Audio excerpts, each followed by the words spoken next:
আসসালামু আলাইকুম ওয়া রাহমাতুল্লাহি ওয়া বারাকাতুহু। আমি পাথরঘাটা মিস্ত্রিপাড়া জুম্মা মসজিদের ইমাম। আমি একজন অন্ধ হাফিজ সাহেব। তাই যাই হোক, জনাব আজহার সাহেবকে আমি অনেক শ্রদ্ধা করি।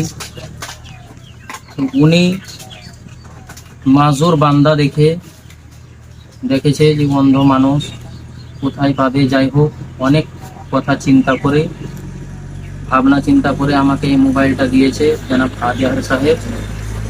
আমি ওনার জন্য আল্লাহ তাআলার কাছে একটাই প্রার্থনা করব যে আল্লাহ গো, উনি যে আশা নিয়ে, যে উদ্দেশ্য নিয়ে মানুষের পাশে দাঁড়িয়েছে, আল্লাহ তাআলা যাতে আমাদের আজহার সাহেবকে যাতে আল্লাহ সমস্ত মনের বাসনাকে পূরণ করেন, এবং আল্লাহ তাবারক ওয়া তাআলা সব থেকেই যাতে আমাদের আজহার সাহেবকে উঁচু পদ দান করেন।